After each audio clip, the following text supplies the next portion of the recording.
and standing up in Jerusalem and declaring, I am the Messiah, which is probably about 20-25 years from now. When I give opinion, I can be wrong, you know that. In order for Israel to rule the world, Israel has to rule over the Arabs. We spoke about that last night. And this booklet, where is it? Here we are. Medina returns to center stage in Akhirul Zaman. This was my topic last night in Subang Jaya. And we have this book in Bahasa, and we have this book in Bahasa, outside. Israel has to impose its political and economic dominion over the Arabs as a preliminary to ruling over the world. Secondly, Israel has to impose her political and economic dominion over the Muslims, the entire world of Islam. And so Israel will have to wage war. We know for certain that one of the wars that Israel is going to wage is on Egypt. Oh yes.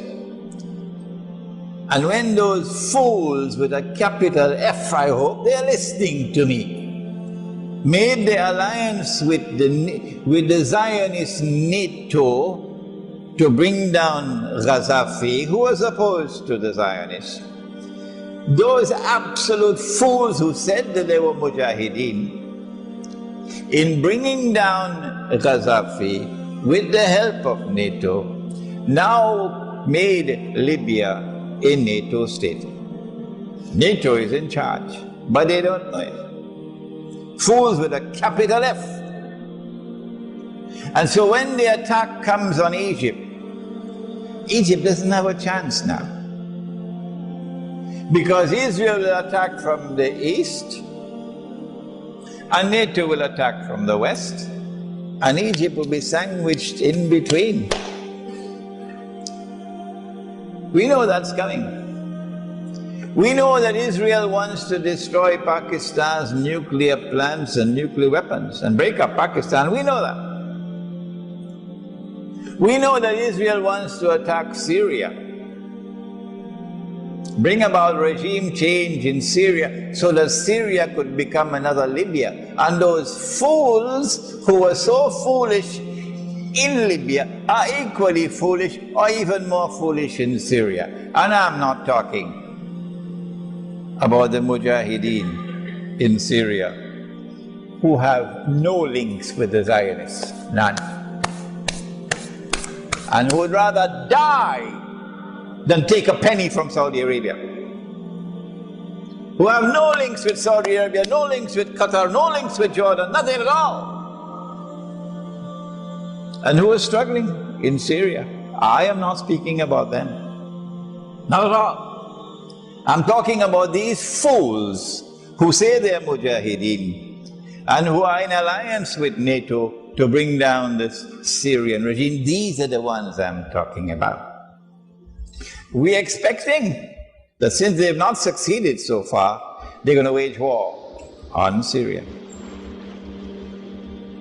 It is in this scenario that we now want to introduce how Dajjal is going to exploit the Sunni Shia division to his advantage in Akhirul Zaman. The answer is, he wants to provoke Sunni Shia civil war.